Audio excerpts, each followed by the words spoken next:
If you've spent any time online lately, you've probably felt it, right? A kind of low-level anxiety about artificial intelligence. Is it coming for our jobs? Are our skills about to become totally obsolete? Well, in this explainer, we're going to reframe that entire conversation. We're going to explore this really powerful idea that AI's greatest potential isn't to replace us, but to amplify us. Okay, let's dive in. And it all really starts with questions just like this one, pulled straight from a Reddit forum. It's raw, it's honest, and frankly, it's a super common fear. This isn't just one person's late-night worry. It perfectly captures this widespread feeling that the ground is shifting right under our feet. And you know what? The data completely backs this feeling up. 75%.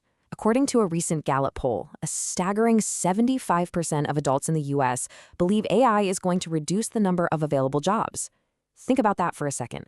That's 3 out of every 4 people you meet. So this isn't some niche concern for people in tech, it's a mainstream belief. But what if that fear, while totally understandable, is based on a fundamental misunderstanding of what this new tech actually does?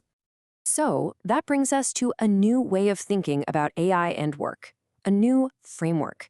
Instead of seeing AI as a technology of extinction for our jobs, what if we see it as a technology that enhances our expertise? Now, this isn't just wishful thinking. It's an argument that's grounded in how AI is fundamentally different from all the tech revolutions that came before it. To really get this shift, we gotta look back a little bit. MIT economist David Autor makes this absolutely crucial distinction. The computer revolution, that was all about automating routine, rule-based tasks. Think clerical work, assembly lines, stuff a machine could be programmed to do over and over. But the AI revolution, that's a totally different ballgame. It's here to augment expert judgment, the really complex decision-making part of a job. Okay, so what do we even mean by expertise?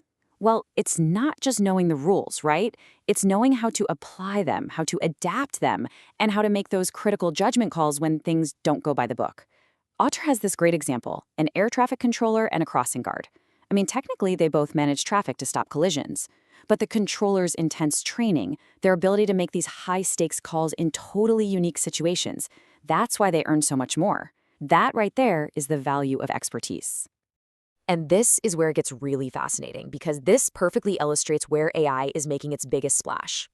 Data from the Philadelphia Fed shows a really clear trend. Unlike old-school automation that went after manual labor, AI exposure is highest for jobs that require a college degree or more. See, this isn't about replacing the crossing guard. It's about giving a new tool to the air traffic controller. And we see the exact same pattern when we look at income. The higher the paycheck, the greater the exposure to AI. So the key point, the big takeaway here, is that AI is moving into the realm of expert work.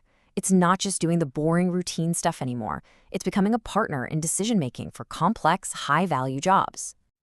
And this leads to Autor's most compelling idea.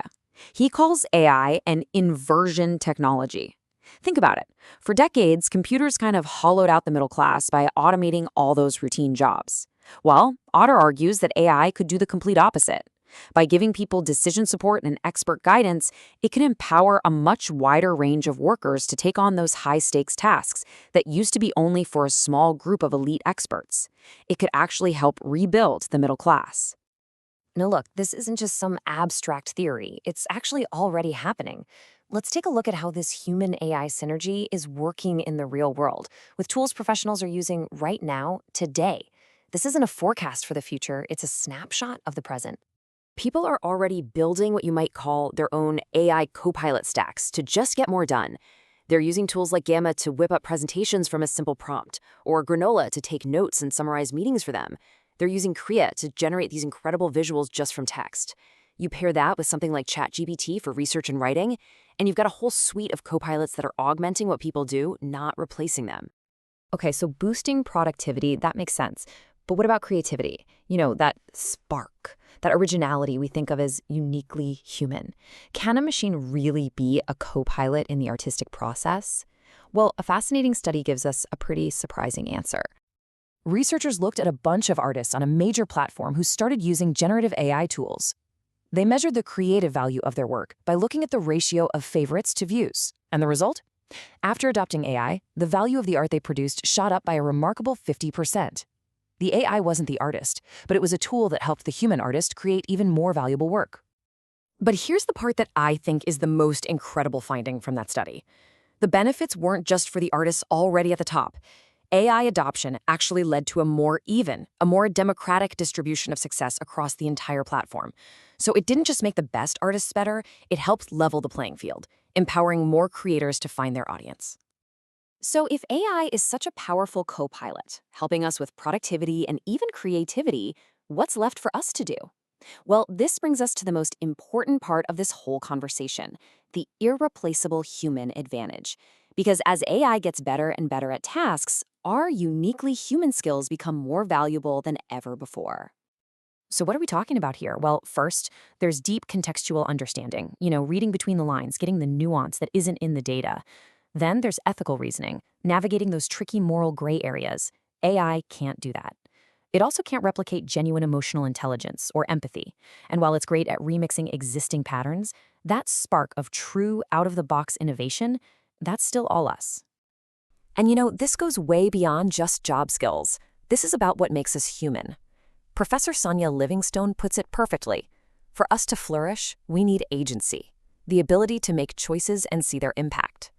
The goal here isn't just to be useful next to an AI. It's to be in control of it, using it as a tool to express our own purpose and creativity. Now, this whole positive vision of human-AI synergy is incredibly inspiring, but let's be really clear, it is not guaranteed. The kind of future we end up with depends completely on the choices we make today, about how we design these tools, how we regulate them, and how we use them. It's going to take conscious effort and very careful oversight.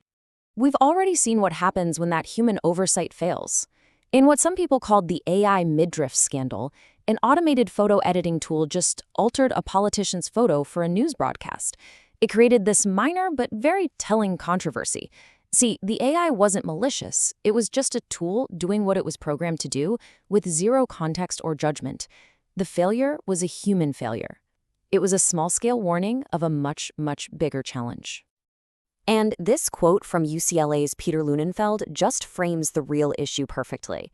The main threat isn't some robot apocalypse from the movies. It's a question of power and control. Who gets to build these systems? Who sets the rules? Who benefits from them?